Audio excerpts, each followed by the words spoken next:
Shalawama, Shalawama, I am Dr. Yasapa. This is number 50 of Astrotheology. This is number 50 of our Astrotheology video series. We are working on the beginning of the lectures on Freemasonry, part 2.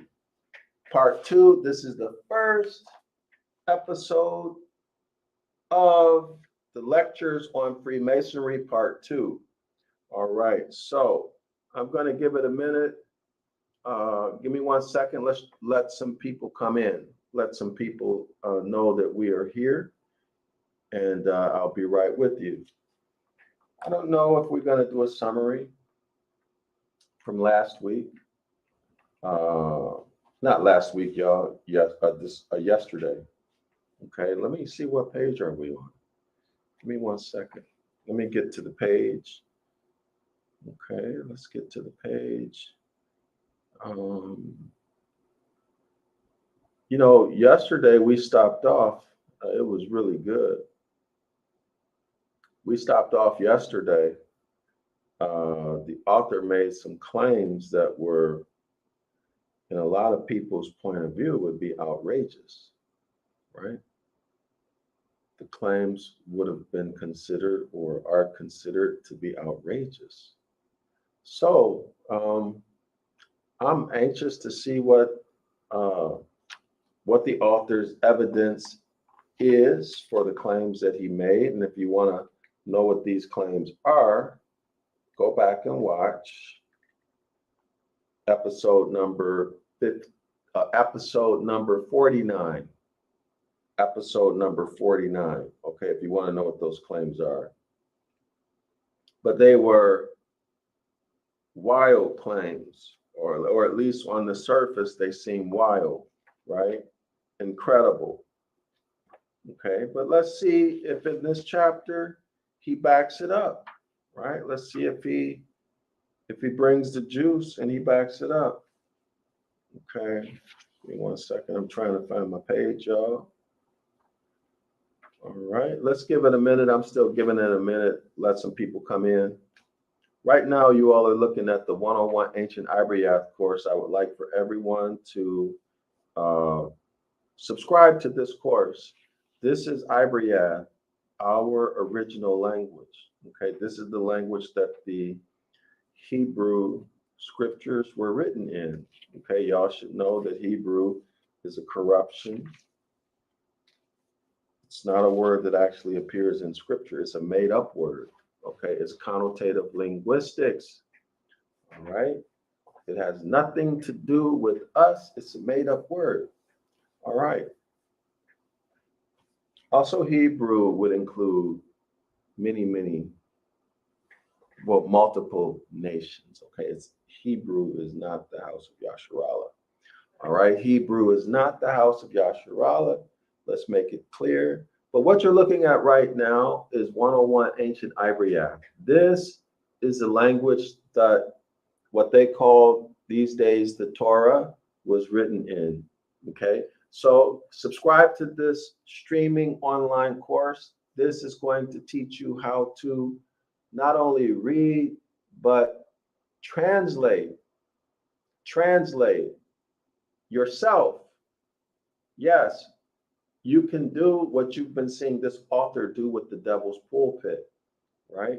How he's been exposing the real meaning of the Greek scriptures, okay, the New Testament, how he's been exposing it using etymology, and other linguistic principles too, philology. All right, so you can gain that skill and deal with your own language. Okay, give me a second, y'all. I want to check to make sure that the stream. Hold on a second. I want to check to make sure that the stream is actually working. That we have a good connection. Give me 1 second, y'all. Give me 1 second. So when you subscribe to this course, we made it almost free By the way, thank you for those of you who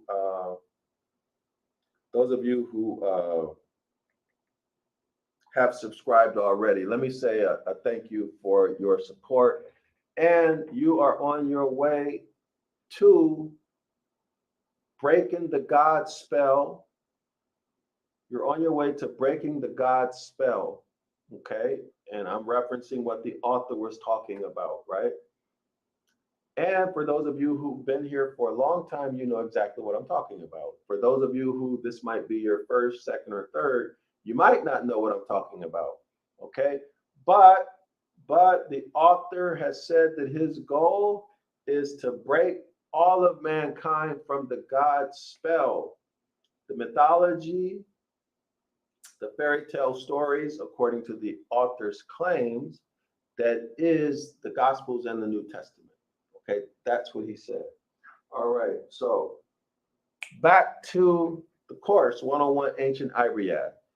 When you subscribe to this course, this is going to help you beyond anything that you could possibly imagine right now. It's going to not only introduce you to linguistics and etymology, but you're going to see how to use these principles and concepts so that you can become free and independent of any pastor, teacher. You won't need me. You'll learn the basic skills to be able to go out, read and comprehend, not read and pronounce words, not read and understand connotatively so that you're misled, right? You're not getting the real meaning. You'll be able to read, and if you have the discipline to apply the skills that you'll learn, you will understand what's actually on the page, right? You'll understand the meaning that's actually on the page.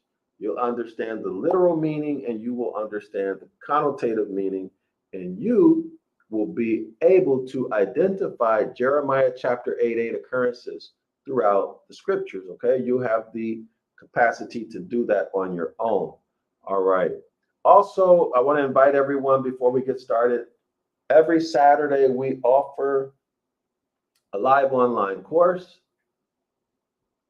Those of you who are new, you're welcome to observe the course for free, but you have to read the course description. The links for 101 Ancient Ibaryath and 506 The Curses course.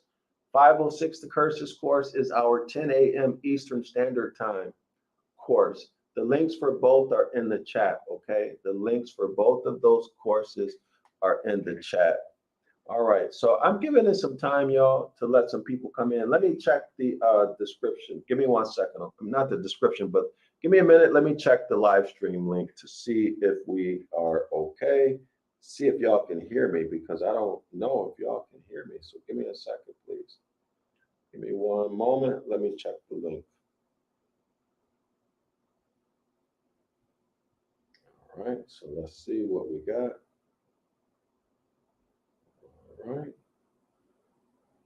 I don't see, what's happening? I don't see, what's going on, y'all? Where's the live stream? I don't see the live stream. All right, maybe this is it. Let's see, is this it? Mic check, mic check. Mic check, mic check. Let's see, is this it? Yeah, that's it. All right. All right, so we got sound and we got visuals. Our live stream is good. All right, y'all, let's get started, okay? Let's get started with our presentation. Let me pull up the Devil's Pulpit, the PDF. By the way, the PDF, the link to the free PDF is in the description area of this video. So go get that PDF, download it, and print it, okay? But make sure you go get the PDF now so you can have it to read along with me, okay? If you find it difficult, to read along with me, don't worry about it. Just listen to me read, listen to me discuss, but you should, in your own best interest, for your own benefit, read it before you go to bed tonight, okay? Read it before you go to bed tonight. Not only is it going to help you have a better understanding of what we just covered, but it's going to improve your reading comprehension. It will greatly improve your reading comprehension, okay? So anyway, let me stop talking, y'all, and let's get into the lesson, all right? And y'all know I'm very excited about getting into the Freemasonry part, okay? I was actually looking forward to this more so than the astrotheology, mechanical stuff about how the heavens work. This is what I was more interested in. So anyway, here we go. But by the way, y'all, these Freemasonry lectures, they are related to astrotheology because these lectures are giving us the source, the origins, okay? The source and the origins. Do recall from the lecture on Freemasonry part 1 yesterday, we talked about the two mystery systems that Freemasonry copied. And those two mystery systems copy two Egyptian mystery systems. So what are these four mystery systems that Freemasonry copied? That's my question to you. Put the answer in the chat. If you know, if you were here yesterday, put the answer to the chat. What are those four mystery systems that Freemasonry basically plagiarized, copied off of, and where they get all of their stuff? What are they? All right, put it in the chat. Also, the author, remember, the author made some what people would consider wild claims. Let's look for the evidence. All right, if you don't remember, go back and watch number 49 again. So here we are, scholars, with the reading, and I'm going to be checking the chat, the comment section from time to time, okay, y'all? But I'm by myself. All right, I'm by myself, so I'll be checking it from time to time. But be very active in the chat, okay? Be very active in the chat. Questions, comments, the whole things, for all the reasons that I always talk about. Okay, so let's go ahead and get started. This is the Devil's Pulpit. This is part 2 of the lecture on Freemasonry. The opening Bible verse is Hebrews chapter 9, verse 13 through 15, which reads, quote, "For if the blood of bulls and of goats and ashes of an heifer, sprinkling the unclean," y'all got that? Let me read that again, okay? "For if the blood of bulls and goats and the ashes of a heifer, sprinkling the unclean, sanctifieth to the purification of the flesh." The author is saying right here that if you sprinkle somebody who's unclean, you sprinkle them with the blood of bulls and goats and the ashes of a bull, right? So that means the bull was burned, right? The bull was burned, a fire sacrifice. Is that what that is, y'all? Okay. So when you sprinkle them with the blood, it sanctifies or purifies their flesh. Think about that, y'all. Think about that. Think about that. I won't comment on it because the author does. The verse continues. "How much more shall the blood of the Christ, who through the eternal Spirit offered himself without spot to capital God, how much more so will the blood of Christ purge your conscience from dead works. Purge your conscience from dead works to serve the living, capital God. And for this cause, he is the mediator of the New Testament, that by means of death, for the redemption of the transgressions that were under the first testament, that would be the Old Testament, they which are called might receive the promise of eternal inheritance. Okay, so now we see inheritance, right? Again, inheritance, that's a birthright, y'all, right? But that's a side point. Let's continue with the reading. We'll go to paragraph number 1. Wait a minute, y'all, I got to get some water. Give me a second. I got to drink some water. Y'all can probably hear in my voice, I'm having issues. Where's my water? I don't know where my water is. All right, well, I don't know where my water. Okay. Anyway, we'll continue. I'll get through it.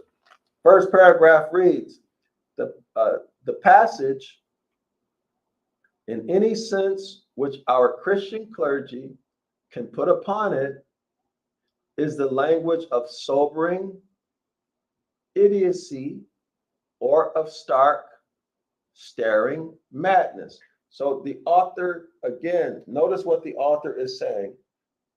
The passage, he's talking about Hebrews chapter 9, verse 13 through 15 that I just read. The passage or those verses, in any sense which our Christian clergy can put upon it. The author is saying, regardless of how your pastor, reverend, rabbi, Moshe, whatever, your religious leader, however he interprets Hebrews 9:13 through 15, it's idiocy. It makes absolutely no sense. This is what the author is saying, okay? He's saying that it's stark, staring madness. Okay, so that's another big claim, right? Because this is a huge part of Christianity. Why is this a huge part of Christianity? Well, because it has to do with the Christ figure. Let's read it again. For if the blood of bulls and of goats and the ashes of a heifer, sprinkling the unclean, that's you, the sinner. That's what Christianity tells you, right? You're born a sinner. You're unclean. For if the blood of bulls and goats and the ashes of a heifer, sprinkling the unclean sinner like you, sanctify it, or in other words, makes you clean, takes you from being unclean to clean, sanctify it to the purification of the flesh. Christianity teaches that your flesh is dirty, right? Your genitals are dirty. You're unclean. Okay, everybody knows that. How much more? That's a literary tool. How much more is a literary tool, a comparison, right? How much more shall the blood of Christ do what? Purify you and sanctify your flesh. How much more shall the blood of Christ, who through the eternal Spirit offered himself without spot to capital God. Now, what are we seeing here? We're seeing here a storytelling technique called what? Called a tragedy. A tragedy. Make you feel guilty and obligated. A tragedy. Remember, scholars, the author has already presented evidence that the first sermons that were given in churches were the same as those given in theaters, which were certain types of plays. Tragedies that were meant to make you feel sad and guilty, right? Sorry for the person who is experiencing the tragedy to capture your imagination. All right, let's continue here. Let's continue here. Who offered himself without spot to capital G-O-D, purge your conscience. Okay, so now he suffered this tragedy for you, you sinner. You need to be purified, and the Christ figure came and suffered and died, poured out his blood. Imagine that. Somebody bleeding to death for you. Now you're feeling guilty and you feel like you owe something to the Christ figure or to the Father, right? This is what the author is trying to communicate to us to get us to focus our minds on. Why did the Christ figure do it? To purge your conscience, to clean your conscience from dead works. What dead works? Sex, alcohol, all of the things that you can think of that Christianity condemns as being evil and wicked. Why did the Christ figure pour out his blood? So that you could serve the living capital G-O-D. All right, let's go back to the passage. So you saw the tragedy. You saw the literary technique, how much more so? And you saw another literary technique, which is a form of playwright called tragedy, designed to make you feel guilty, capture your imagination, therefore enslave you, make you feel a sense of what? Duty and obligation, right? Let's go back to the paragraph.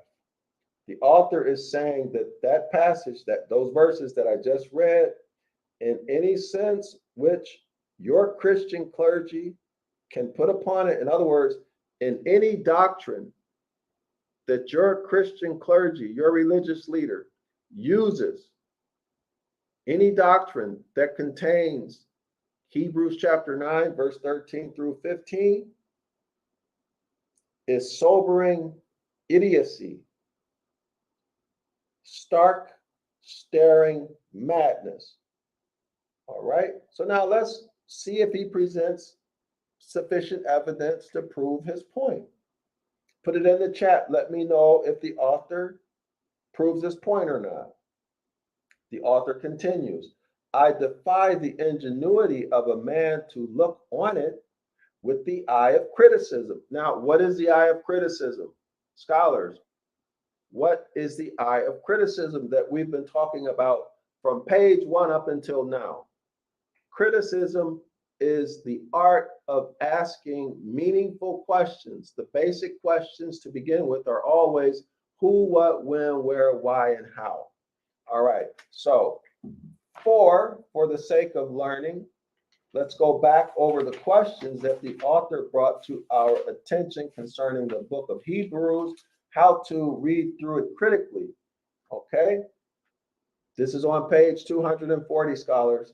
So with the eye of criticism, let's begin looking at the questions that the author gave us. 1, who wrote it? Who wrote the letter to the Hebrews? 2, who said it? Who's speaking? Who's the author? Who's the author, right? And are there characters speaking? Who are they? Who did it, right? Who done it? Who did it? When was it written? When did they do these things? Where was it written? Where did the characters do whatever they might have done? How? Whom does it concern? To whom was it addressed? What does it mean? And what business is it of ours? And I'll change that. What business is it of yours, you sinner? Let's go back to the paragraph. The author continues, I defy the ingenuity of a man to look on it with the eye of criticism, or to hear it with the ear of intelligence, and not feel unspeakably disgusted at it. So the author is saying, ask those critical questions and then review the answers that you get. Based upon those answers, do some analysis. Do some analysis. Think about etymology, think about historicity, think about the text in terms of the context, right? Historical context, any type of astronomical relationships, any type of mythological relationships. So the author is saying, once you do these things, you'll look at this text, Hebrews 9, verse 13 through 15, as being complete foolishness, madness, stark staring madness, idiocy. This is what the author is writing, okay? That's his meaning. So let's go back to the text. The author continues, bulls, blood, and goat's blood, bull's blood and goat's blood, and ashes, sprinkling, cleansing, purging, dead works, and living deities. And then the mediator of the New Testament, redeeming or getting the transgressions that were under the Old Testament out of the pawn, or in other words, out of the pawn shop, right? And then this end, and this end, that would be the New Testament, okay? So let's take a look at this. Y'all see, the author is saying at this point, bull's blood and goat's blood, ashes, sprinkling, cleansing, purging, dead works, and living deities. What does that have to do then with you being a sinner? He's talking about not within a religious text, right? A context. And then how is that related to being a mediator of a New Testament, right? Redeeming or getting the transgressions or the sins, redeeming you for the sins that you did under the old one and replacing the old one with the new one. The author is saying these things don't make sense on the surface, literally, right? But I will also say this. The author hasn't said it yet, but I'm curious. I'm curious, right? This is me speaking, not the author. I'm curious if the author is saying that the Most High, I'm talking about the Old Testament, the Mosaic covenant, right? The Mosaic law. I'm curious if the author is saying that the Most High gave the instructions on redemption in Deuteronomy chapter 30. So why would there be a need for a New Testament? I'm wondering if the author is thinking that this is complete madness because of that too. But let's see. Let's go to the next paragraph. Notice, y'all, the next paragraph, we see Hebrews, right? It's broken up. Y'all see that? He. And then bruise, that's not a typo. That's not a typo. He wrote, that's intentional. All right. He, that's the pronoun. He, bruise, 9:15. What does the author mean? Let's continue reading. Then he brews very intoxicating liquor. Do y'all get that? He is a pronoun here. Brews is a verb, right? He's making beer or liquor. He makes very intoxicating liquor. He brews 9:15. Then he makes very intoxicating liquor. So before we even move forward, those of you scholars who have been with us since the beginning especially, but for those of you who have been here for more than, let's say, three lessons, three presentations of astrotheology, right now your alarm should be going off.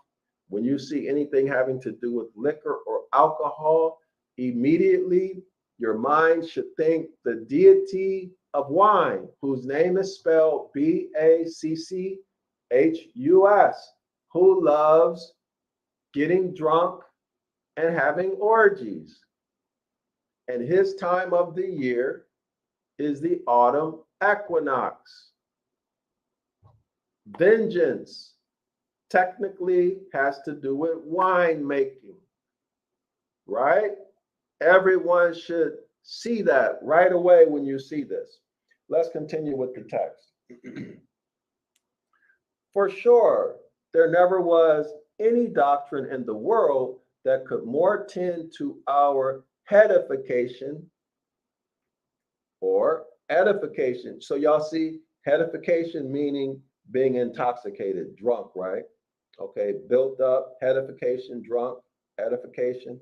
Relate that back to what the author talked about in yesterday's presentation about, actually not only yesterday, it was 48 and 49, presentation 48 and 49, where the author talked about the meaning of building up Christians, right? The meaning of building up the Christians was so that you can make them dumber, so that you can make them willingly be your, or willingly make them steps for you to walk on to a higher quality of life for yourself as the religious leader. Let's continue. Goat's blood and bull's blood and whatnot mixed up with ashes for a man to wash his hands and face in. So the author is saying here, you get the goat's blood, you get the bull's blood, and then you put the ashes in the bull's blood, and then you wash your face and your hands. Now, what is that going to do? That's going to exfoliate. That's going to remove your top layer of dead skin, right? That's what the ashes is going to do. Y'all know they also, back in the day, they would use ashes to make soap. So the ashes is going to exfoliate, again, remove the dead skin. Okay, now remember, it's mixed with goat's blood and bull's blood. Get the mental picture of that. Y'all get the mental picture. Imagine burning a goat, burning a bull. You get the ashes, you bleed it, right? You drain its blood, put it in a bowl, and then you put the ashes in there. Get the mental picture. Imagine you are doing this yourself. Get the bowl, you're looking at the burnt bull or goat. Get the mental picture. You got the bowl of blood in your hand. Imagine the smell of the blood. Imagine what the blood looks like. Imagine feeling that bowl in your hand. Now scoop up a big handful of ashes. Okay. Now put those ashes in the blood. Mix it up. Feel yourself mixing it up. Smell the ashes, the burnt flesh of the bull. Smell everything. Smell the blood as you mix it up. Now put your hands in that. Wash your hands with it, and then pull some of that blood in both hands and put it up to your face and wash your face with the blood and the ashes. Now, take the blood and the ashes, wash your hair with it, okay? Feel it, smell what that blood and ashes smells like on your face and how it feels on your hand. And notice how your hands are beginning to get sticky and your face is beginning to get sticky as the blood begins to evaporate, or the water will be as it begins to dry. And imagine that you're washing yourself in the blood and the ashes. Imagine how you smell. Imagine how you look. As a matter of fact, imagine there's a mirror. Now look in the mirror at yourself with all of this blood and ashes all over your face and your hands and your body. You washed yourself in the blood and the ashes. Now look at yourself in the mirror. Tell me what you see. Is it frightening? Is it scary to look at yourself with all of this blood and ashes all over you? Does it look like a scene out of a horror movie? Smell yourself. Smell what that whole room smells like. And hold that picture. Hold the picture. Look at yourself. Look at your bloody clothes. Smell yourself. Okay, now let's go back to the text. Let's go back to the text. Goat's blood and bull's blood and whatnot mixed up with ashes for a man to wash his hands and face in. Wash your hands and face in blood mixed with ashes. Why would you do that? The author continues, for the purification of your flesh. So now remember, the author said that this is nonsense, stark, staring madness, idiocracy, right? That's what he said. Well, is that because when you wash yourself with blood and ashes, you're actually making yourself dirty instead of purifying yourself? You looked at yourself in the mirror. Did you look purified, or did you look dirty and you feel like you want to take a shower or a long bath? Y'all see the author's point? Let's continue reading. And then, with all the, what is more easy to be smelled than mentioned? Y'all got that? The author is saying you stink. What is more easy to be smelled than mentioned? With all his blushing honors thick upon him, you stink, and you got a bunch of blood and ashes on you. That's what the author means. To stand before, capital G-O-D, for a sweet smelling savor. So the author is saying you stink like blood. Y'all ever smell blood? Blood does not smell good, y'all. Let me tell you for sure, blood does not smell good. Okay, so the author is saying you're standing there thick with blood, and when blood dries, it's sticky. Okay, it's not clean. Blood is not something that's clean. You don't feel clean when you have blood on you. Okay, so now the author is saying you stink. You look bad because you got all of this blood with ashes on you. But even still, it says, right? The author says it's a sweet smelling odor to the deity. He continues, my capital G-O-D, if it isn't the most knock me down doctrine that ever was. Think you, but see the nasty, stinking saints. Think you, but see the nasty, stinking saints. Quote, lo, round the throne at the deity's right hand, that's capital G-O-D, the saints and countless myriads stand, of every tongue redeemed to capital G-O-D, arrayed in garments washed in blood. Imagine, y'all, take a look at those bloody saints wearing bloody garments. See the blood, see the bloody garments. Does that look clean to you? Or does that look like something out of a horror movie? You decide. You decide. Okay, let's continue. We are on page 251, the first paragraph.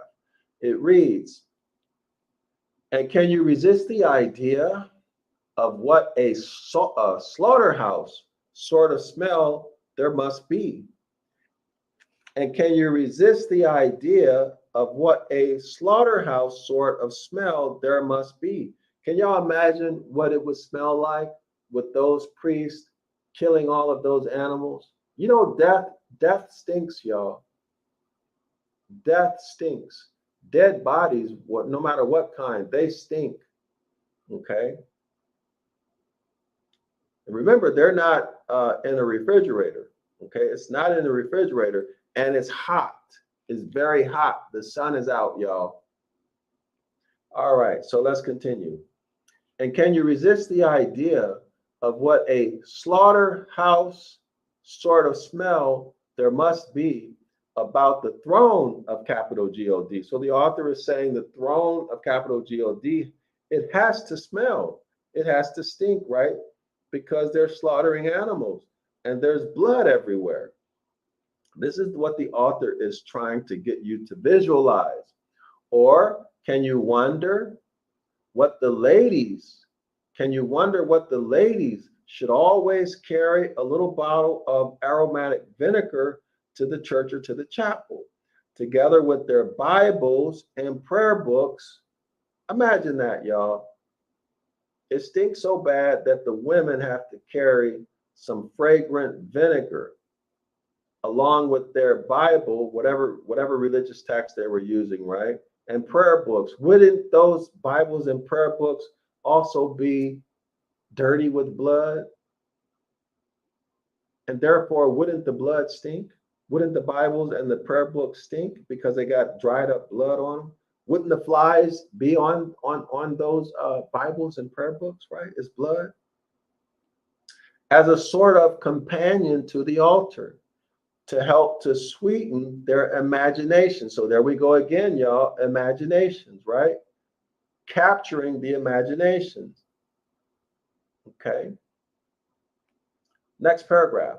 Or can the learned in ancient history, with the light which this sort of language ascribes to divine inspiration, as it is, by the whole Christian world, upbraid the ignorance and barbarity of their pagan ancestors, who, in the sacred ceremony of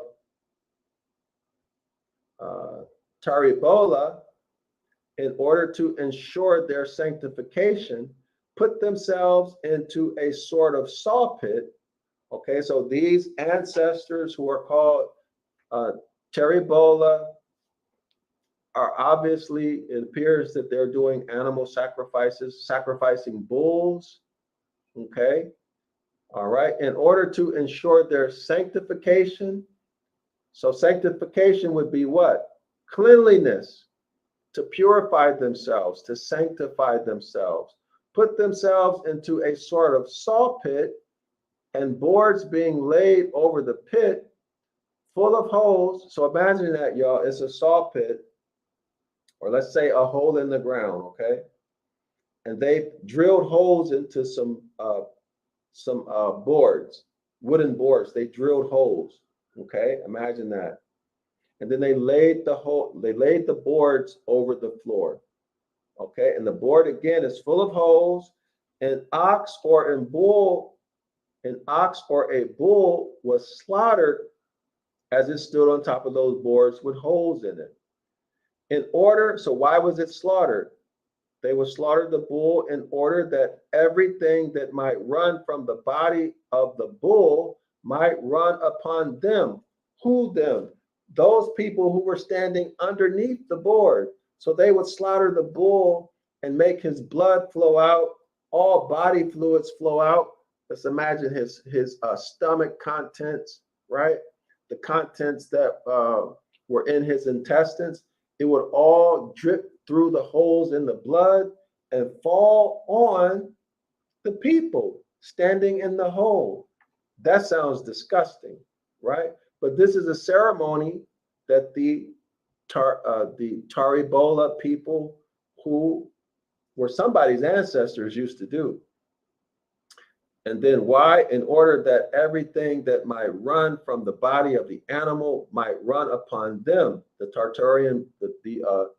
Taribola people standing in the hole, and with which, being most plentiful, be smeared and be greased and be graced and be sprinkled, the capital LORD's anointed ones came forth. They came up out of the hole, right? All bloody with all kind of animal feces and stomach contents. Can you imagine what the stomach contents smelled like? Can you imagine what the feces smelled like? And they got this stuff all over them, y'all.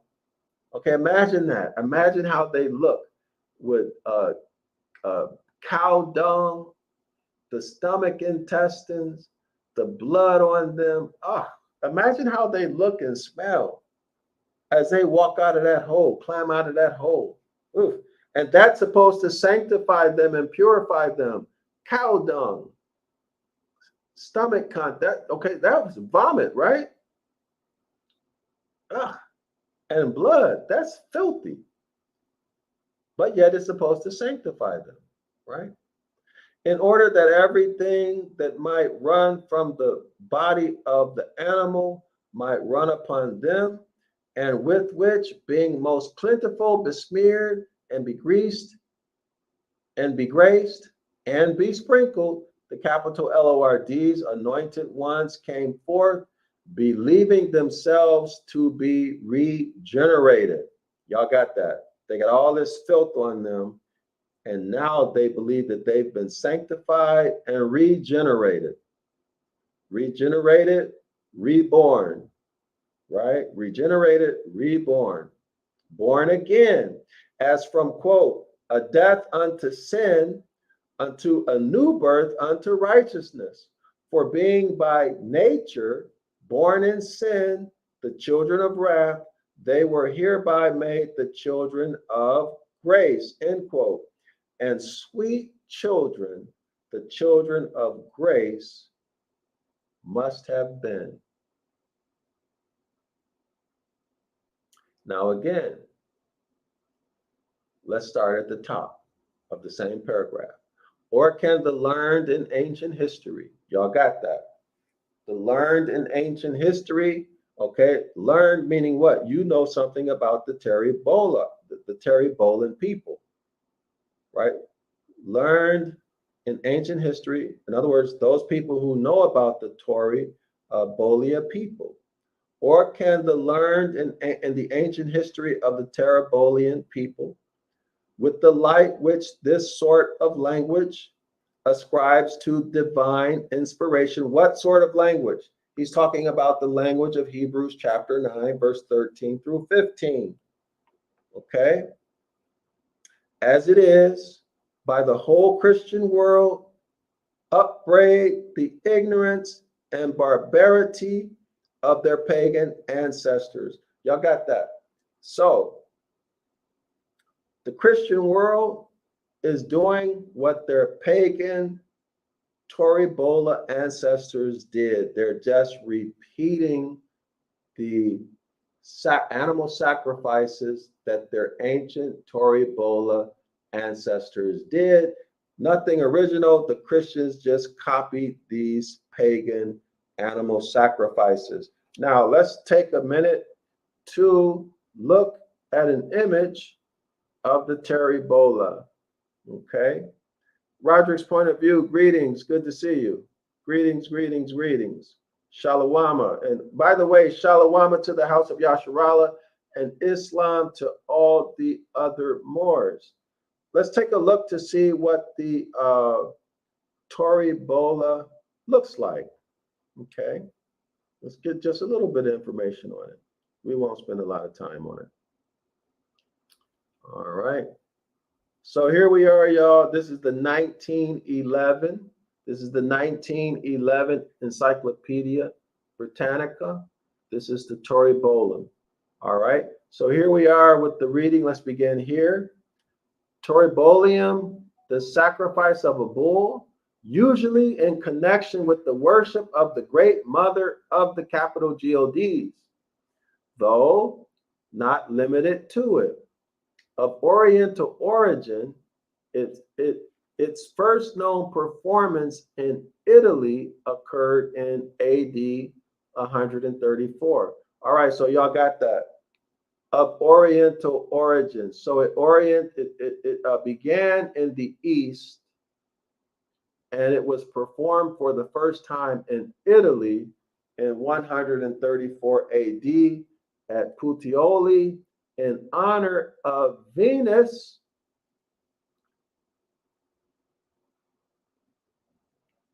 Hold on. So I think we'll stop there. But now let's go here. Let's see here. The blood runs. Let's read the highlight. The blood rains through the platform on the priest below. Y'all see that? We just read about that, right?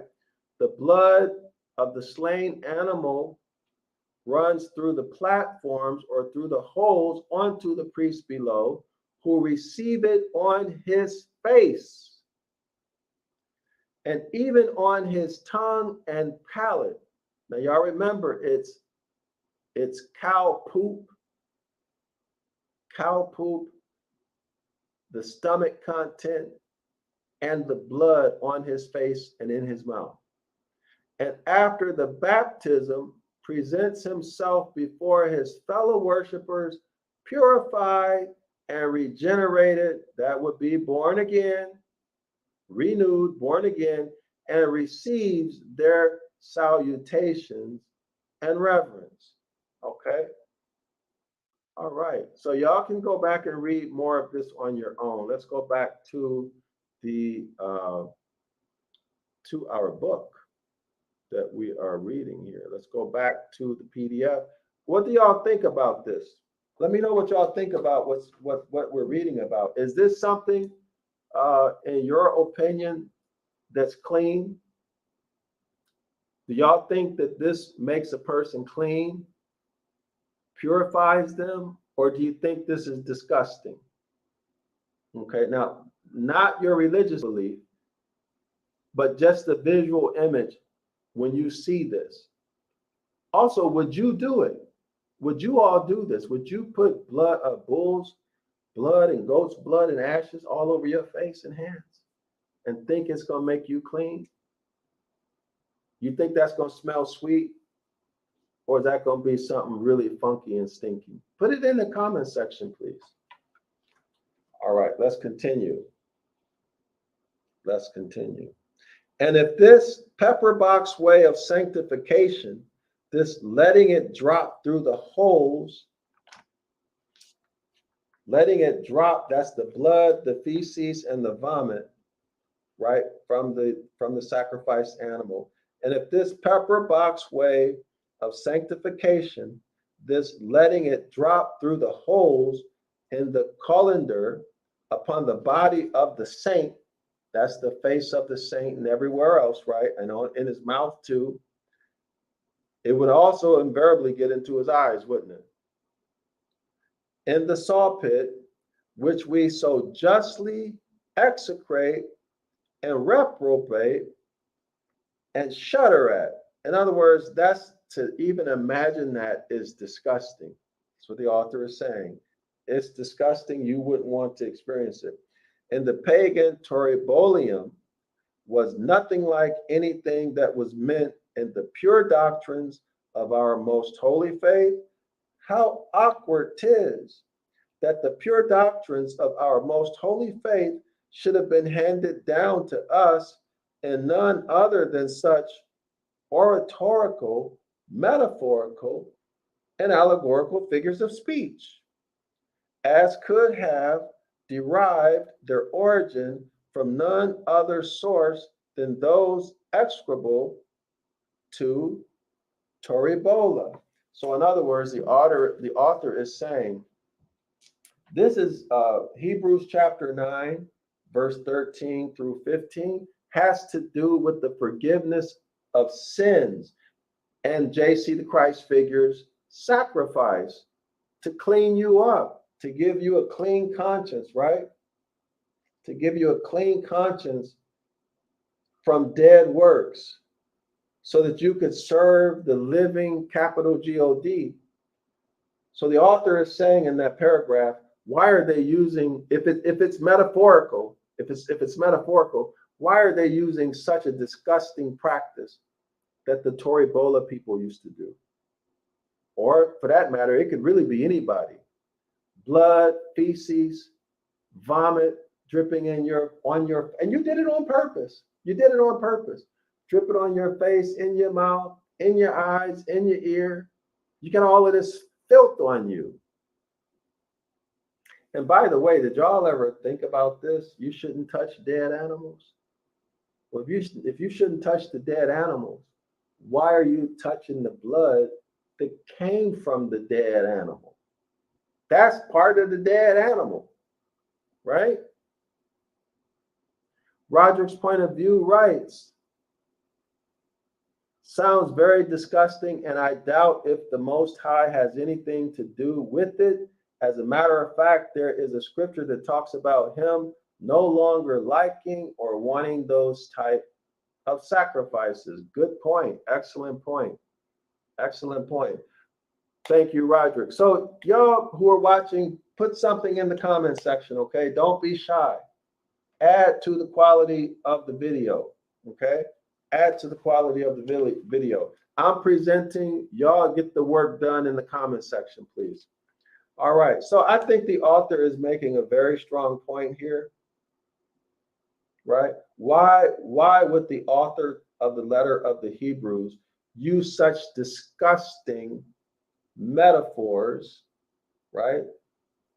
Washing with the dead animal's blood and the feet, why would he use that? Okay, if this is supposed to be something that cleanses you and involves the Christ figure who brings in the New Testament. So the New Testament, when you look at this way, is being brought in a disgusting way. Now, this is not me saying it. This is not Dr. Yasapa saying it. I'm speaking to what the author has written. Okay, this is disgusting. So the New Testament is brought in a disgusting way. This is why the author says in his very first sentence of the first paragraph on page 250, the author wrote, the passage in any sense which our Christian clergy can put upon it, no matter what type of doctrine they make, no matter how they try to explain it, is the language of sobering idiocy or of stark, staring madness. Now y'all see why he wrote that, right? It's madness. Let's continue. Why, too, are we taught to look for our salvation to the blood sprinkling, and told expressly by the apostle to the Hebrews that the blood of sprinkling speaketh better things than the blood of Abel. That's Hebrews chapter 12. Let me turn the page for y'all. Oops. Okay, I didn't realize I wasn't back at the document, at the PDF. Give me 1 second, y'all. Let's go back to the PDF. Okay. Let's go back to the PDF. All right. Like and share the video, y'all. Please like and share the video. Support the work that I'm doing. I'm asking everyone to put some comments in the comment section. Okay. Support me. Do your part, right? I'm just asking you to put some comments or questions in the comment section. Okay. Let's get more people here. By the way, call your friends, call your family, tell them that the Freemason lecture has started, and send them the link and tell them to come. Or if you don't send them, just say, search Zion Law School, come watch this lecture. Do that for me. All right, now we're on page 252. So let me turn the page for y'all. Give me 1 second. We're on 252. I'll share the screen in a minute. I'm doing, oh, okay, so the screen's already being shared. Okay. All right. So here we go. Let me read that last sentence again. Why, too, are we taught to look for our salvation to the blood sprinkling, and told expressly by the apostle to the Hebrews that the blood of sprinkling speaketh better things than the blood of Abel? That's Hebrews chapter 12. Next sentence read, blood that can talk. Okay, now Abel's blood that can talk. So why is the sprinkling better than blood that can talk? Okay, then the author does, okay, eternal G-O-D, capital G-O-D. And is it possible that the apostle is actually making puns for us, and that by the blood of Abel, he means nothing more than the blood of a bull? Y'all get that? Abel, a bull, Abel, A-B-E-L, Hebrews 12.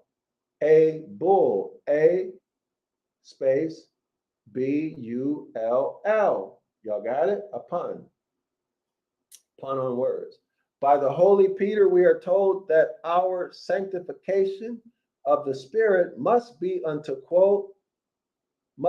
quote, unto obedience and sprinkling of the blood of JC the Christ figure, end quote, which sprinkling can nowhere be so conveniently administered as by our going into the holy place. And our hearts are not said to be cleansed. Notice this, y'all.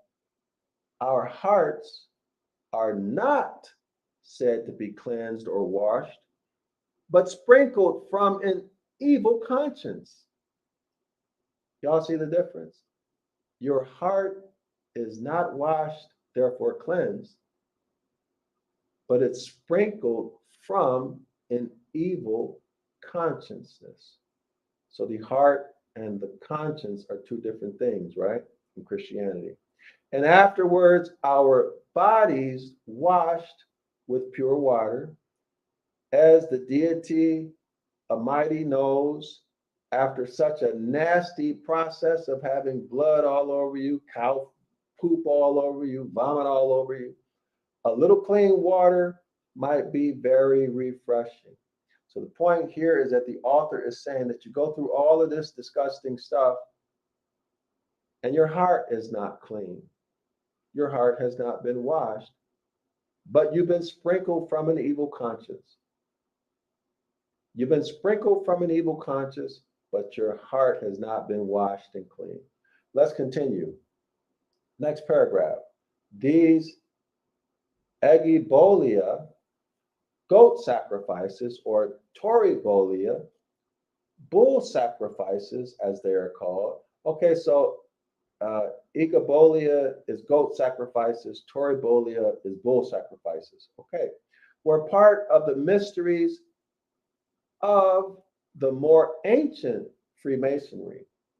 Okay, y'all, so Freemasonry was sacrificing animals.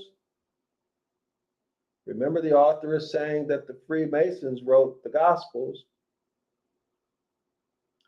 They were renowned for 20 years. Let me repeat that. They were renewed every 20 years with the penances of the novitiate or the novitiate were again renewed, and not fewer than 80 kinds were gone through before the apprentice Mason could attain the degree of and there's a Greek word, or which is the highest degree in these Masonic mysteries. So in other words, they underwent this process of animal sacrifice and having the poop and the blood and the stomach content pour into their face many, many times.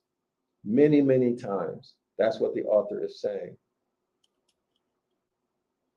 The sovereign pontiff, the thrice puissant, illustrious, respectable, and worshipful high priest himself descended into the saw pit.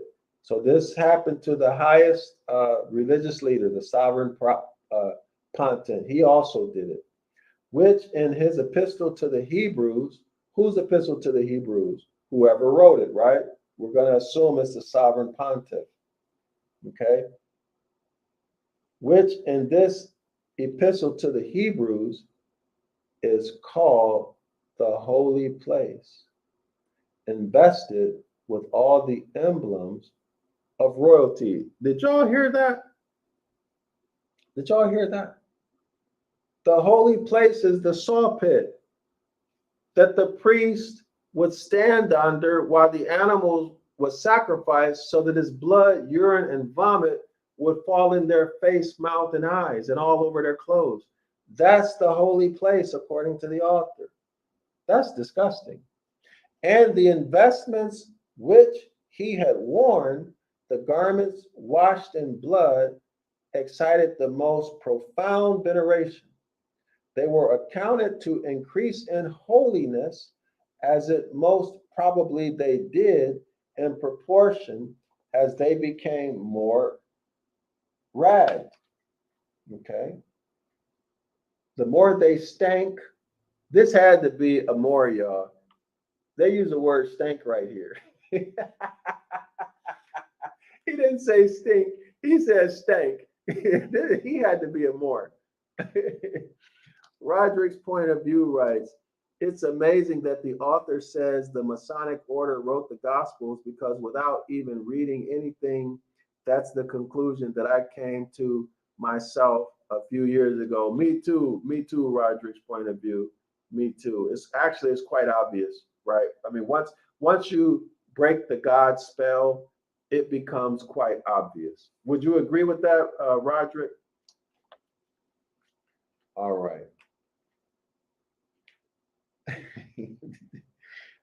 This was funny.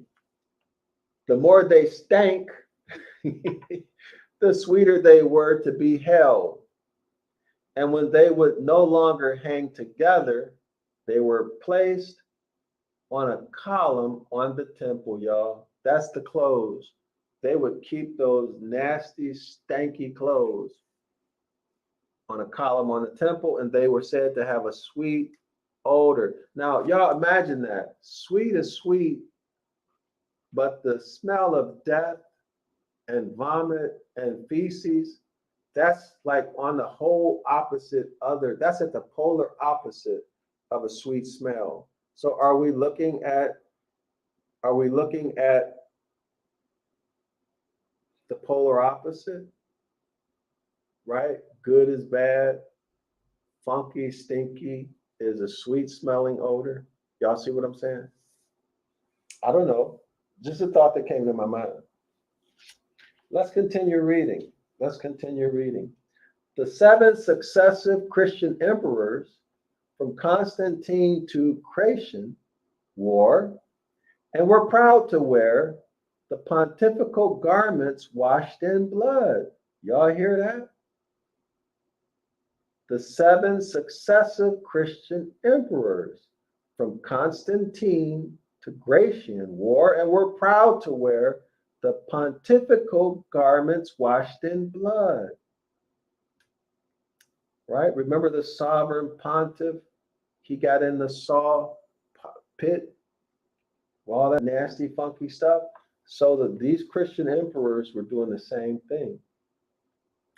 The Emperor Gratian, 383 years after our Annus Domini, that's AD, that is, not till after the middle of the 4th century, was the first Christian emperor who threw off the badges of paganism or found out that there was any such difference between paganism and Christianity. Well, that sounds reasonable, right? As that a man might not be both pagan and Christian at the same time. So in other words, Gratian found out 333 years later that was a pagan ritual, and he said, I ain't doing it. I don't like stinky. I don't like stank, and I ain't doing it. Roderick's point of view writes, yes, that's when I was able to get out of that. Revelation. Yes, indeed. Thanks, Roderick. Wow. This is something, y'all. This is very problematic for, I think, Christians and Hebrew Israelite Christians. Also, not only Christian Hebrew Israelites, but Old Testament only Hebrew Israelites too. Those who believe in these animal sacrifices, right? All right, let's continue. Our kings and emperors, however, of present day would be 1831. The year was 1831 when this sermon was given. Our kings and emperors, however, in this present day of 1831, capital God, take them all to his mercy, have been less punctilious, and a George IV, a Duke of York, and the Duke of Sussex for their own imperial, royal, and ducal purposes, have brought themselves none the worse Christians for being Freemasons. So he just named names, y'all. He named names, and that's pretty deep.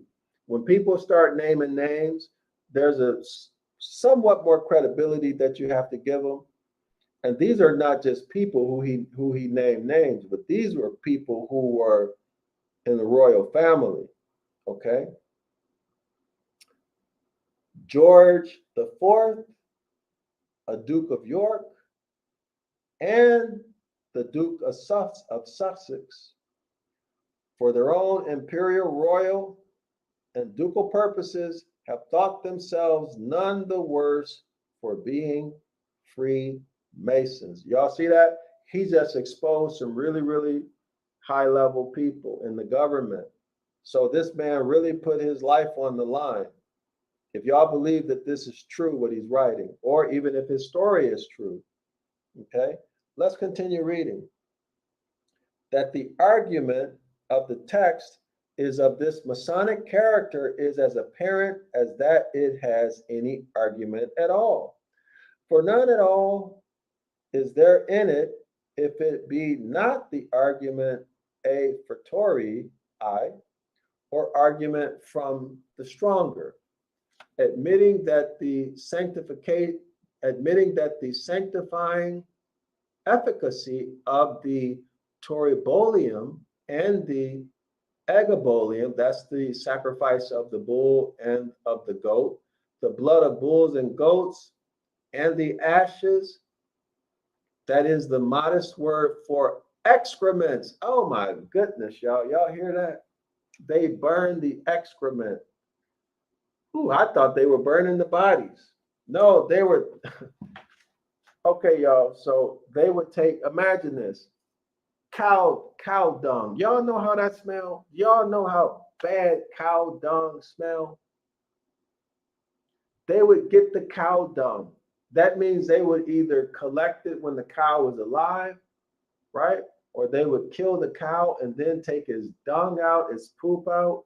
Imagine what that smells like.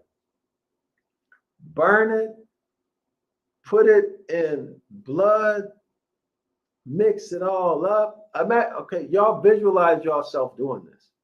Okay, visualize the smell. Cow poop on the floor, you shovel it. Now you got to light the fire and burn it.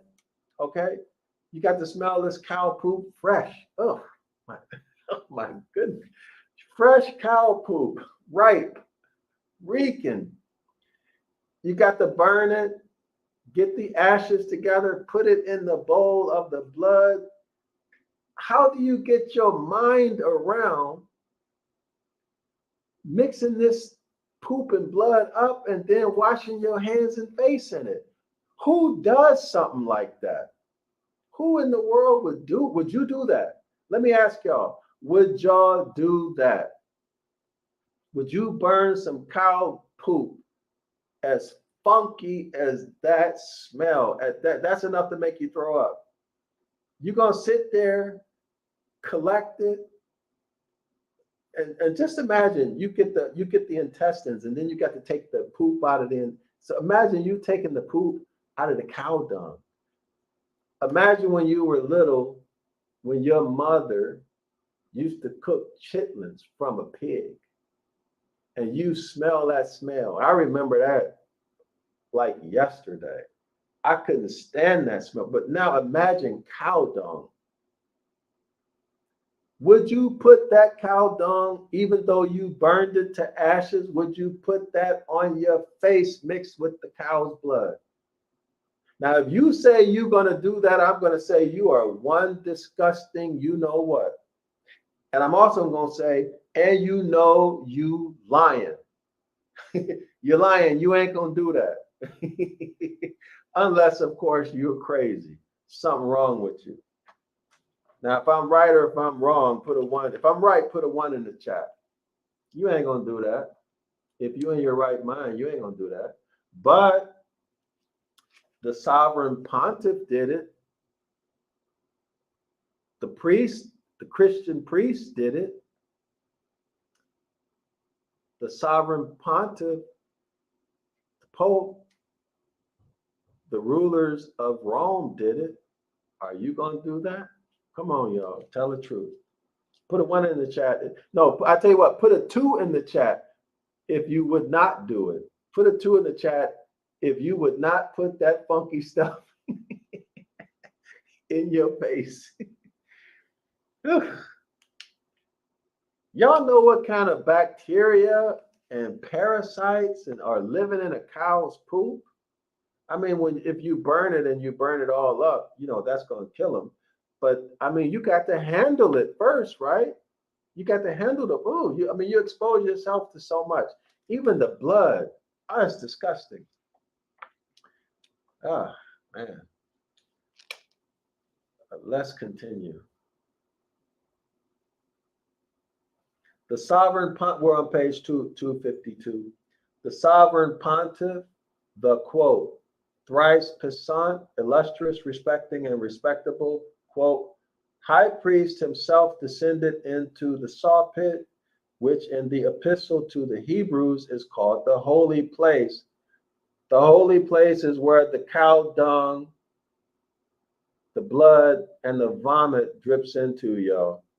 Invested with all the emblems of royalty. So imagine the Pope in all of those fine clothes that he wears, going down into the saw pit to have poop. Oh, y'all know what this just reminds me of? Have y'all heard about Freemasonry rites where they have to eat poop?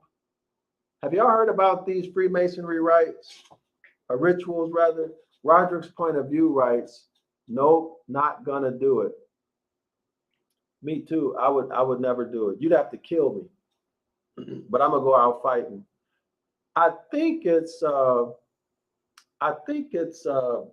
it Skull and Bones, y'all, that people, it was years ago. People were it got out that Skull and Bone or some secret society, you had to eat poop to get into that secret society. This is what it's sounding like. It might have something to do with that, y'all. They see filthy as clean. All right. And the vestments which he had worn, imagine the Pope, you see the Pope and all the bishops in their fine garments and costumes, right? Imagine they're sitting there with blood and poop and vomit all over themselves. The garments washed in blood excited the most profound veneration. They were accounted to increase in holiness. Y'all see that? When they had the blood, the poop, and all of that, and the vomit on them, their holiness was said to be increased. So things are reversed for them. Filthy is clean. Filthy is clean. Their holiness was said to increase. Right, now let's skip down to the next paragraph because we already read all of that. Okay, we read the next paragraph too, so we got to skip down to the second paragraph from the last. Our kings and emperors, however, of the present day, capital G-O-D, take them all to his mercies, have been less punctilious. We read that too. Okay, so we're on page 2. We're on the other page, 253. All right, we're on page 253, first paragraph. I must now then reopen our Masonic Lodge and suppose the proofs admitted, whereby I have already proved that the terms Christians, Cretans, poor fellow, right? Somebody to feel sorry for because they are not all there mentally. Jews, as in Judaism, that's a religion, came shortly after Babylonian captivity. Israelites, Isis, Ra, and El, not in the original text. Isis is a deity, Ra is a deity, El is a deity or pantheon of deities, right?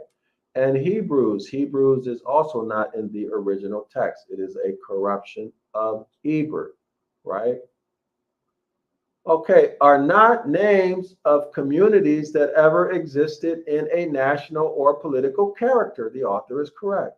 But are designations of the different degrees or grades of initiation in the mysteries of Masonry.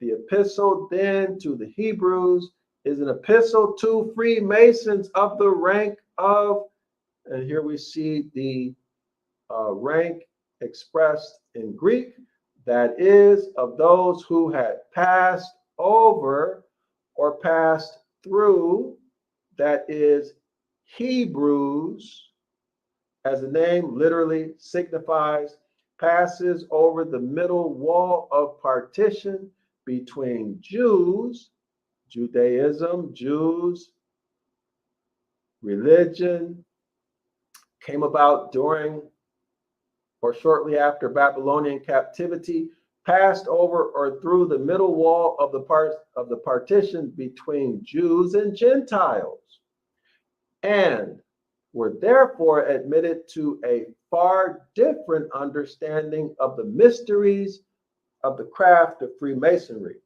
from that which does well and well enough for the bearded babies and sucklings of the Gospels. Bearded babies would mean grown men who have the mentality of a baby because what? They're believing in fairy tales. Why are they believing in fairy tales? Because they are under the God spell. They're not asking critical questions and they're not thinking analytically. And they are not reading things literally. They don't know or understand etymology, philology, so on and so forth. They are uneducated people. They don't know how to read. They don't know etymology. They don't know grammar and grammar rules. Y'all got that? They don't know how to read something literally. All right, let's continue. A Christian sticks to the gospel of Christ and takes it all to be literally true, which is very well for him.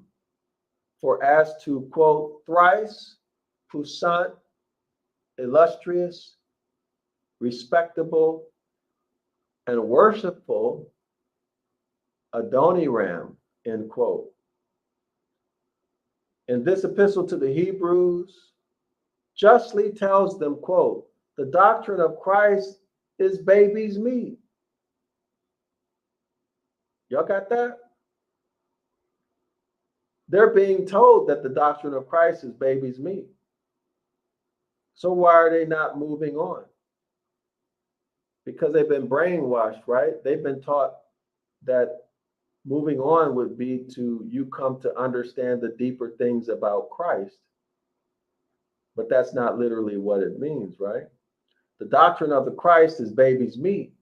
It is mere meat and lollipop for the nursery.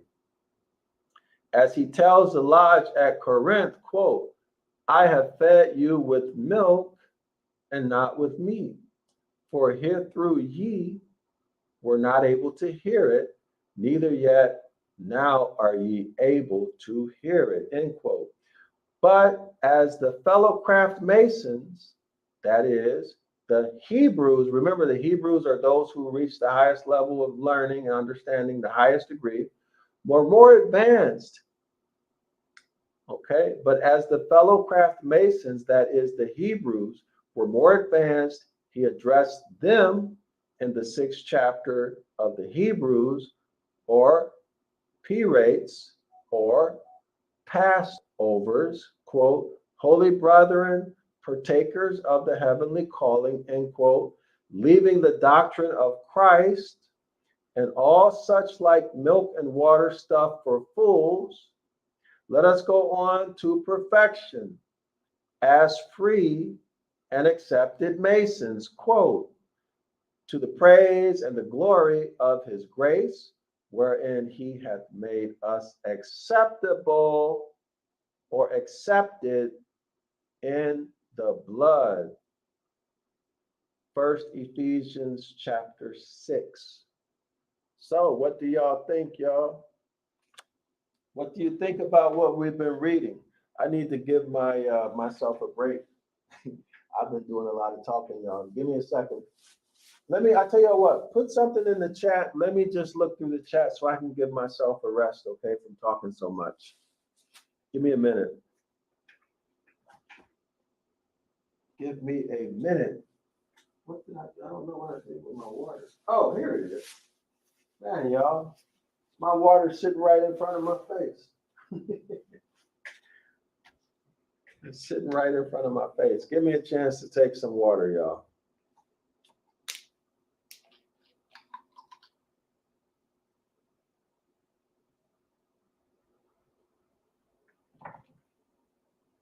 So what do y'all think? Should we continue with these Freemasonry lessons? I noticed that the people coming on the live stream has dropped off, and I noticed that the commenting has also dropped off since we've been doing Freemasonry. I don't know why it's dropped off since we got on the Freemasonry topic. I don't know if this is offensive to some people or if there's no interest in learning about Freemasonry as it relates to astrotheology. If y'all want to tell me something, let me know. If you don't want to see, if you don't want these presentations, I cannot do them. It's not a problem. But let me know what y'all think about this, because with nobody commenting, the feedback I'm getting from this is that y'all not interested. And I don't want to waste my time doing a live stream if y'all not interested in the topic. I could always, if I want to, do this as a recording. It would be more convenient for me, actually.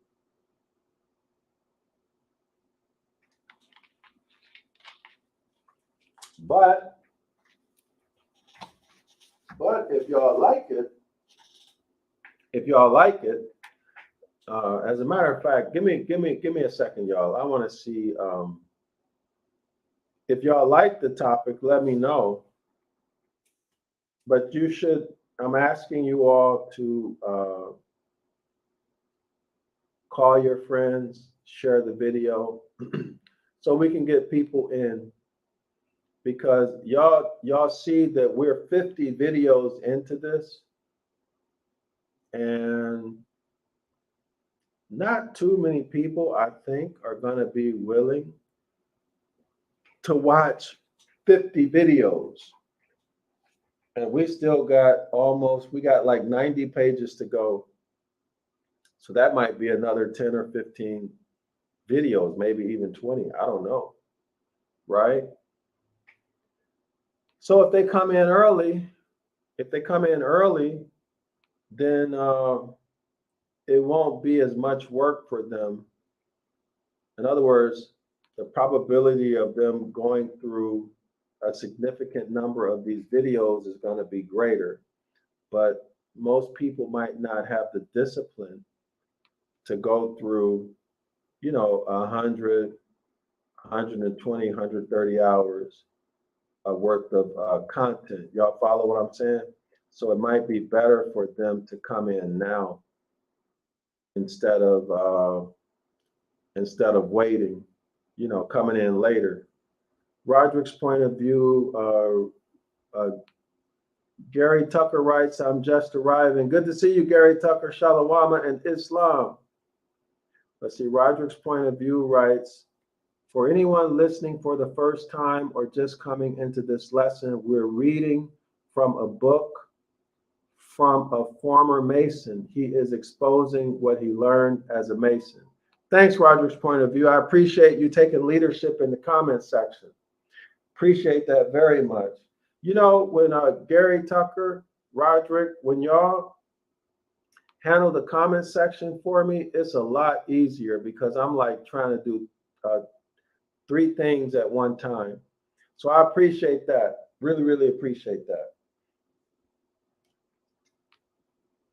Gary Tucker writes, I'm rocking with Doc. Much appreciated, Gary Tucker. Appalachian Joel, Islam, Shalawama, all. Islam, Shalawama, Appalachian Joel. Good to see you. Good to see you. Okay, y'all. So I took my water. I'm ready to get back to business. We are on page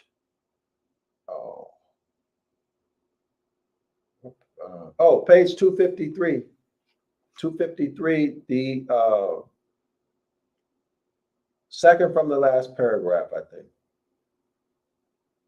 It reads, as all the other epistles in the New Testament, called the Epistle of Paul, the Apostle to the Romans, Corinthians, Ephesians, Colossians, Thessalonians, etc., are epistles to different lodges of Freemasons. Y'all got that, scholars?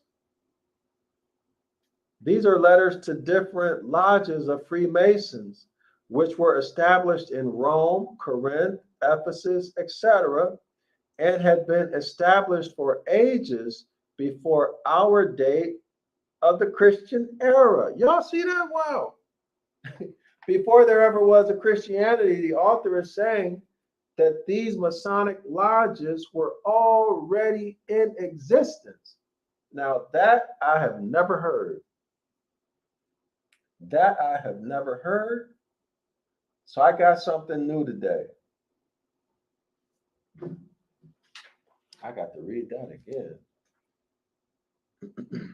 The author writes, as all the other letters in the New Testament, called the letter of Paul the Apostle to the Romans, Corinthians, Ephesians, Colossians, Thessalonians, etc., are letters to different lodges of Freemasons, which were established in Rome, Corinth, Ephesus, etc., and had been established for ages. That's a long time, y'all. These congregations had been established for ages before our date of the Christian era. That being the case, the author wants us to think about that for sure, sacrificing goats and bulls was a part of their ceremonies and rituals even before Christianity started. That's the author's point here. That's the author's point. Let's continue. And these are exhorted in language which none but Masons could properly understand to, quote, build themselves up in their most holy faith, end quote. Wow. I like that. I never thought about that, y'all. I never thought about that. As in the opening of a lodge in the second degree of Masonry, or, quote, a fellow craftsman's lodge, end quote, after the due knocks and signs and assurances given to the worshipful master that the lodge is properly tiled, the worshipful master calls out, quote, brethren to order, as Masons in the second degree. Brother Junior Warden, are you a fellow craft Freemason? End quote. Let me turn the page for our PDF. Give me 1 second, scholars. This author, he's spilling the beans. He ain't holding nothing back. I see why they wanted to kill him. Okay. All right, so we are on Junior Warden, okay? The Junior Warden answers, quote, I am, try me, prove me, end quote. Worshipful master, quote, by what instrument in architecture will you be proved, end quote. The Junior Warden answers, quote, by the square, end quote.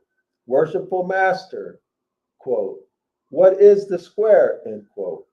Junior Warden, quote, an angle of 90 degrees forming the fourth part of a circle, end quote.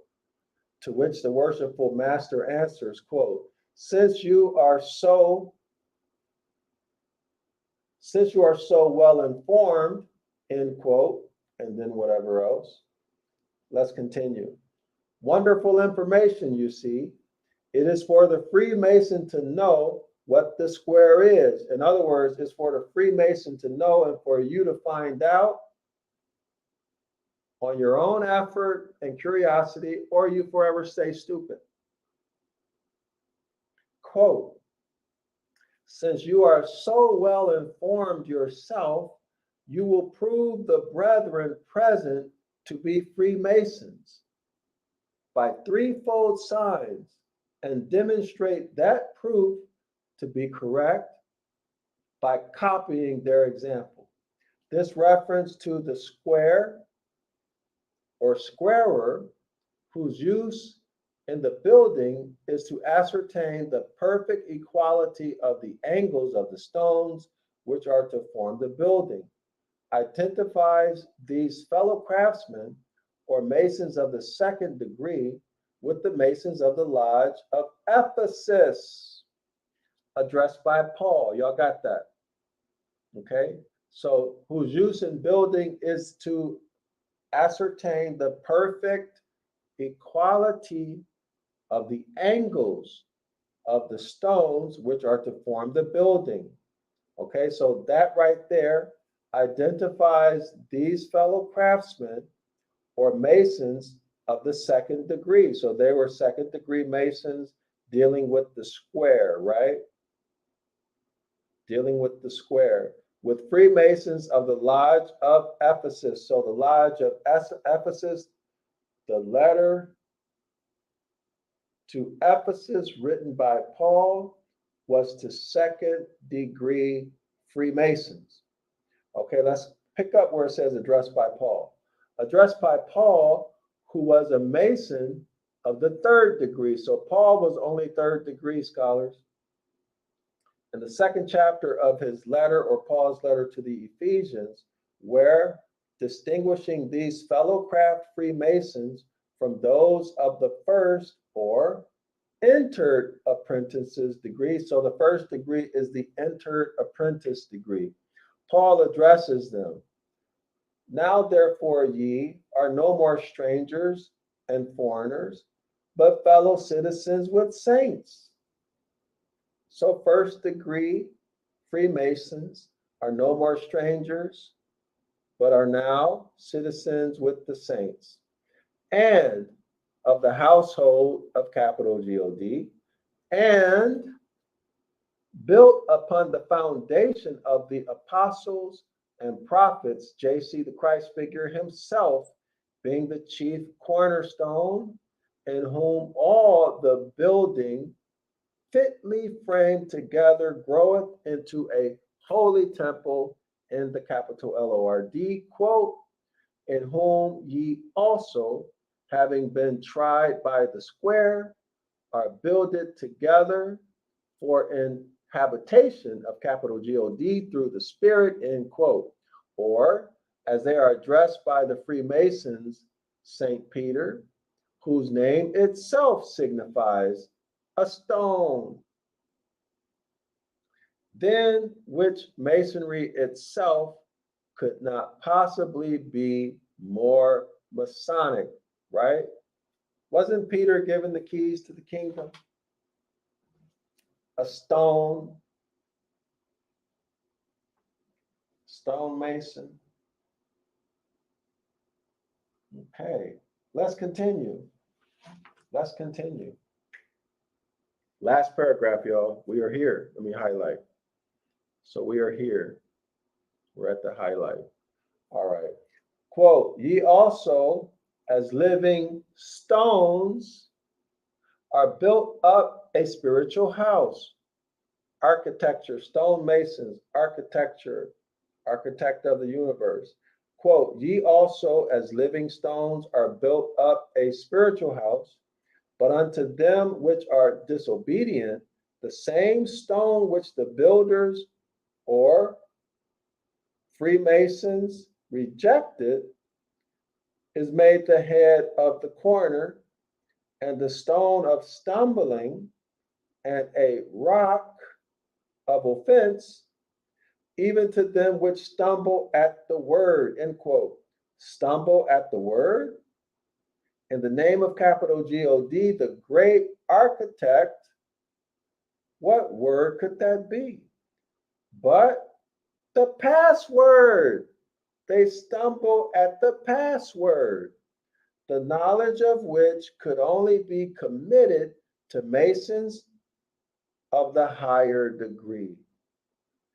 And the being at a fault for which, when called upon, detected the Mason who should attempt to play the Cohen and penetrate into the mysteries in which he had not been duly initiated. Y'all see that?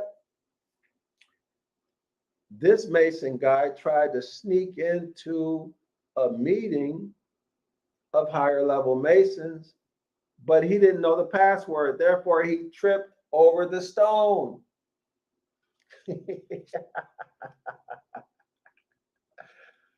He tripped over the stone. Let's read it again. But unto them which be disobedient. You try to get into a lodge and you did not have the knowledge. You had no right to go there. You're only first degree. You tried to get into second. You're only second degree, but you tried to sneak into a third degree lodge. Y'all got it? But you didn't know the password. Let's read it. But upon them which be disobedient, trying to sneak into a lodge that they don't have no right to be in.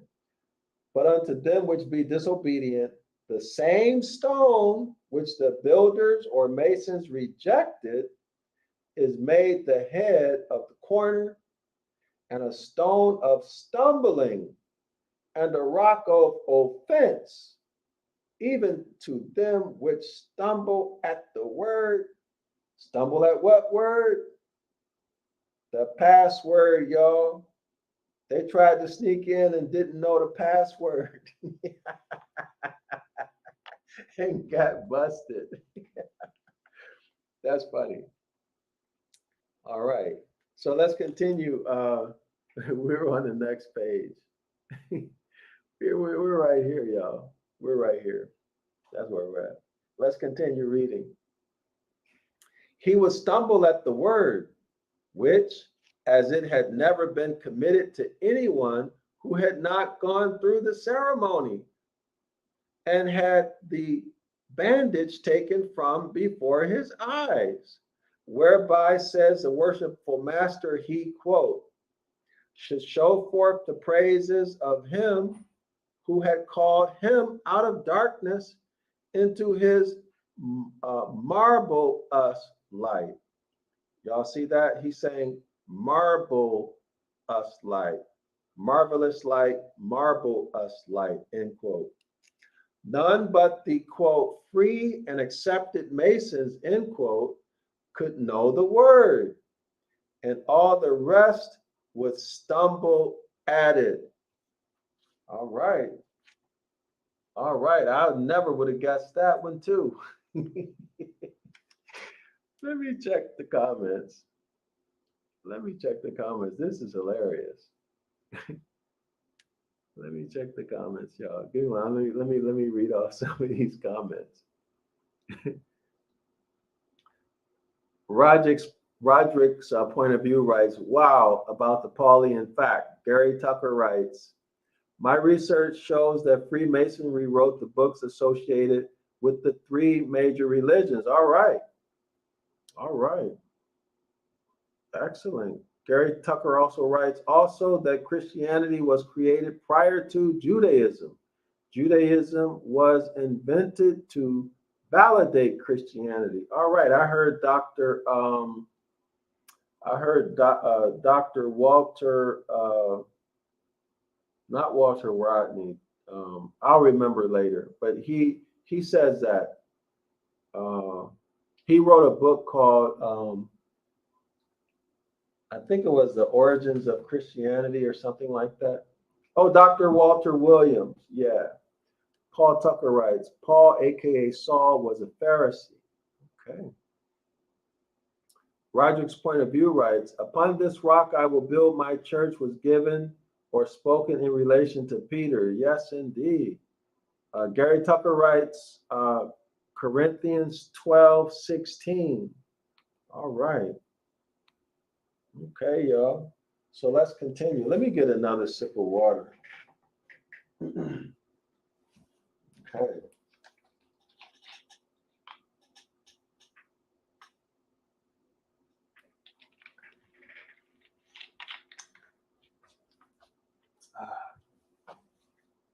Man, that helps a lot. Okay, let's go back to it. Let me see. Oh, you know what, y'all? We're an hour and I didn't realize we're already an hour and 30 minutes into it. So let me see. I think we should stop here because otherwise the video will be too long. It's an hour and 30 minutes, y'all. I didn't realize we've been going that long. One of the things I like about doing this series, the time goes by fast. You know, when I get started, I'm really enjoying it, you know, and I kind of like that. I kind of like the time. I lose track of the time. So if y'all want to support Zion Law School because you like what we do here, you like our content, or you like the way I teach, or you just like me, feel free to support us by either buying our books, our literature, subscribing to the one-on-one Ancient Ibaryath course, not for me or not for Zion Law School, but for you. This will help you significantly in a positive way return to the Most High. This is going to give you the skills to not only increase your reading comprehension in English, but it's also going to teach you how to translate the original Torah, okay, or first 5 books or Hebrew scriptures, whatever you want to call it. Ibaryath is the original language that our ancestors spoke in the house of Yasharallah. That's what we spoke and what we wrote. We're talking about a bloodline nation, not a religion. Okay, there's no doctrine in here. There's no spookism, devils, and demons.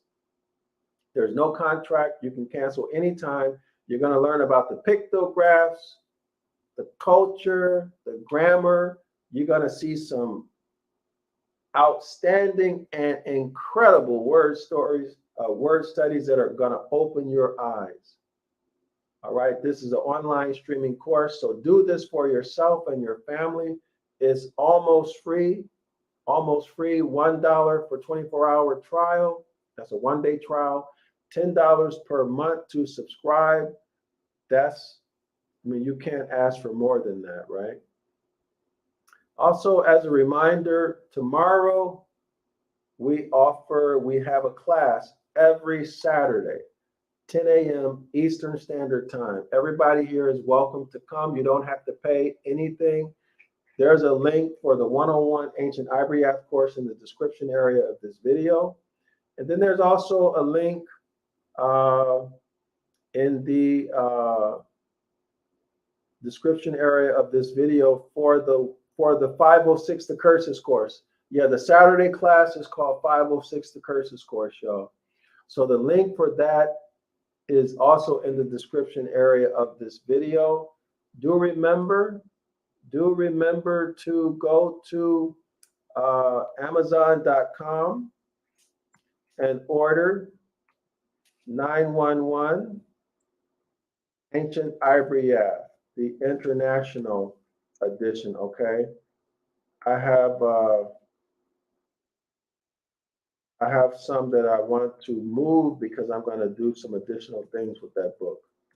Okay, and I want to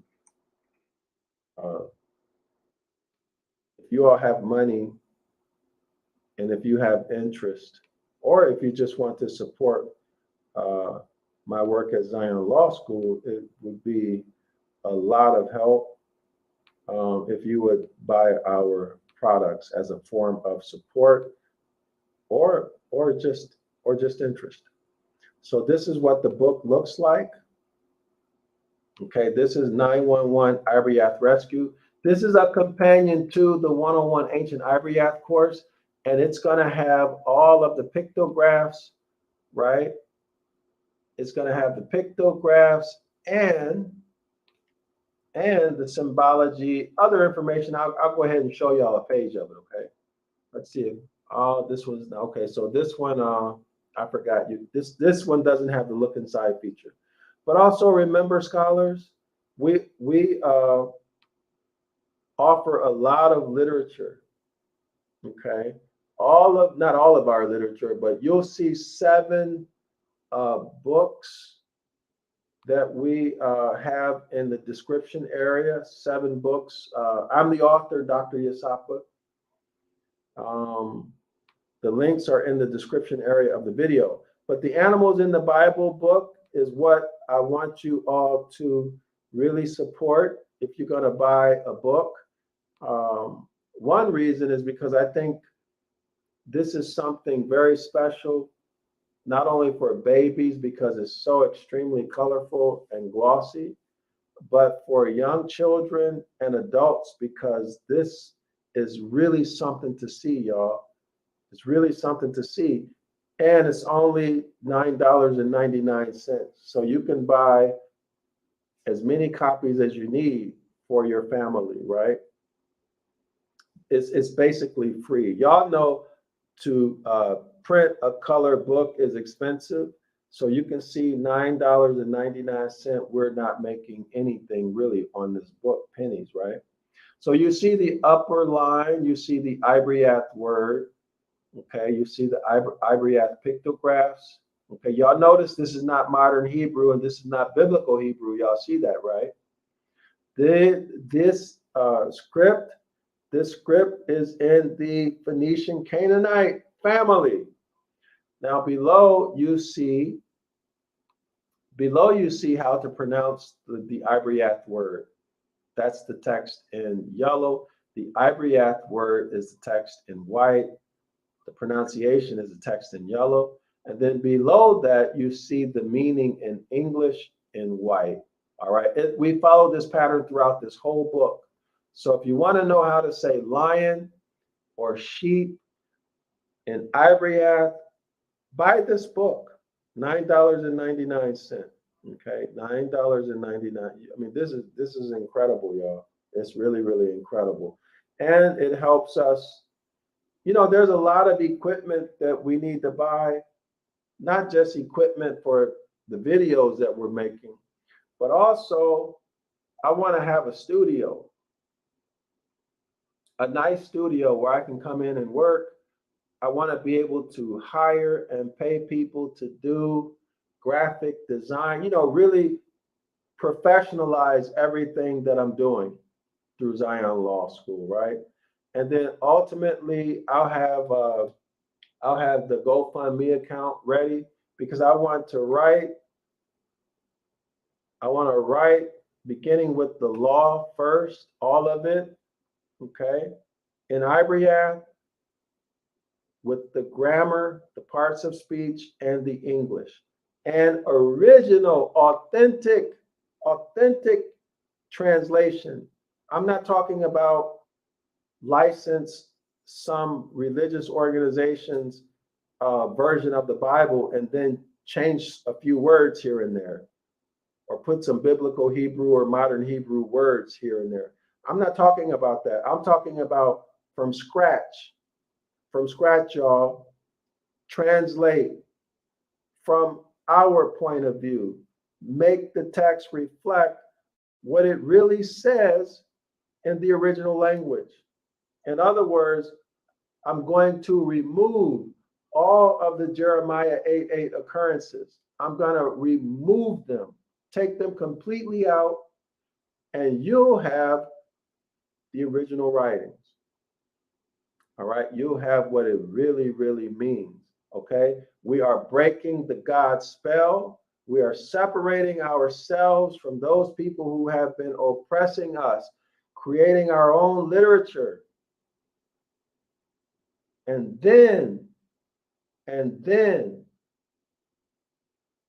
we're returning to the Most High, right? How can you say we are wise and the law of the Most High is with us, and that we are learned in its language, Ibaryath, and teaching the real instructions, the real commandments, identify and throw away the lies that the ancestors, those scribes, wrote, identify them, throw them away, and we come up with our own doctrine. But it takes a lot of time and effort to do that, y'all.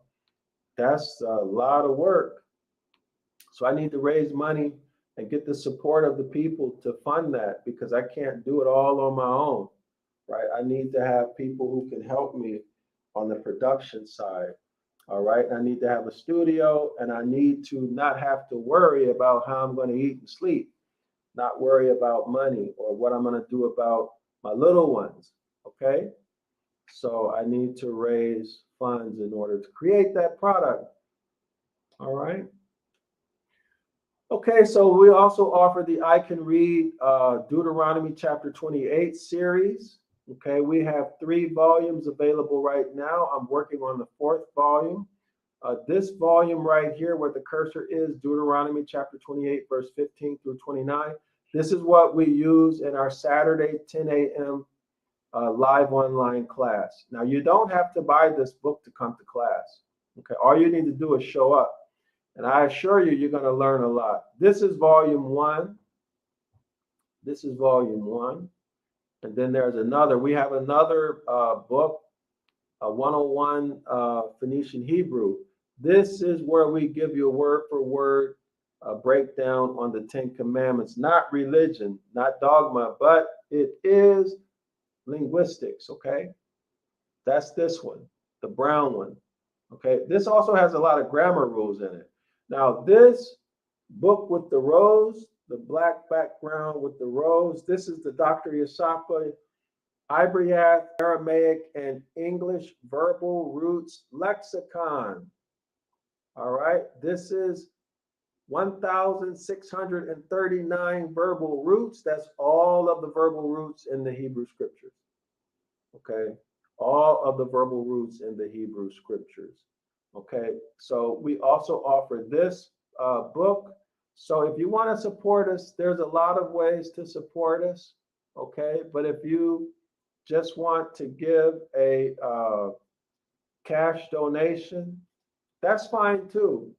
Our PayPal link is in the description of this video. You can do it either as a recurring or one-time donation. All right.